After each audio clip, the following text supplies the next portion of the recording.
नमस्कार. मी प्रतिभा वाघ. माझ्या विरंगुळा या यूट्यूब चॅनलतर्फे आपणा सर्वांचे सहर्ष स्वागत. आणि एक महत्त्वाचे, आपण जर माझ्या चॅनलला नवीन असाल किंवा अद्याप सबस्क्राईब केले नसेल तर कृपया करावे ही विनंती. मी आज आपल्यासमोर एक सुंदर असं अन्योक्ती अलंकाराचं उदाहरण भावार्थासह देणार आहे. तर ऐका. त्याचं नाव आहे अन्योक्ती. अन्योक्ती. त्या अन्योक्तीमधील सिंहान्योक्ती मी आज घेतलेली आहे.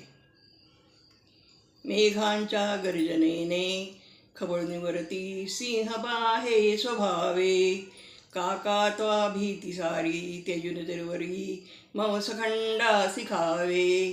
जो उन्मत्ता गजांच्या खडतर नखरी भेदुनी मस्तकाते, धाला रक्ता पिऊनी नच मृत पशुच्या इच्छितो तो कणाते. अर्थात याचा शब्दार्थ असा आहे. शब्दार्थ म्हणजे तर खरं तर एक छोटीशी गोष्टच आहे. गोष्ट म्हणण्यापेक्षा एक छोटंसं प्रसंग आहे. आणि तो प्रसंग मी तुम्हाला सांगणार आहे गोष्टी रूपातला. काय असतं, एका मोठ्या वनामध्ये एक झाड असते. त्या झाडावरती एक कावळा बसलेला असतो.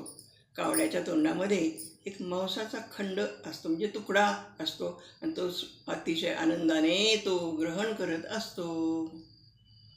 पण गंमत अशी की त्याच वेळेला नेमकं आकाशामध्ये काळ्या कुट्ट ढगांचा गडगडाट, विजांचा कडकडाट चाललेला असतो.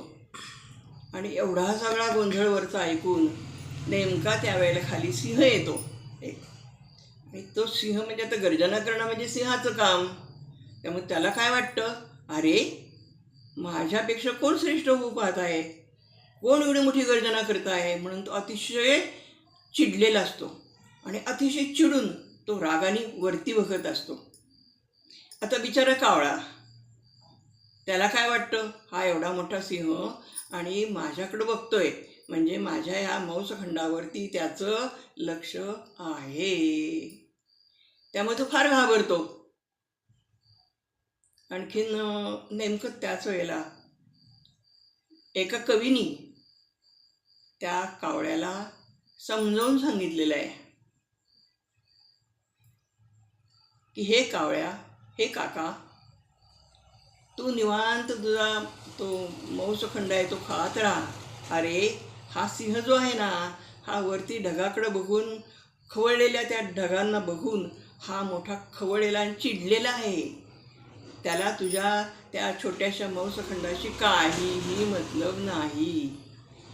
अरे कारण काय माहिती का, जो उन्मत्ता गजांच्या, म्हणजे जो अतिशय उन्मत्त अशा गजांचं मस्तक फोडून त्यातलं रक्त पिऊन तृप्त झालेला आहे, असा तो सिंह तुझ्या त्या फालतू मांसखंडाकडं पाहून का बरं त्याची इच्छा करेल.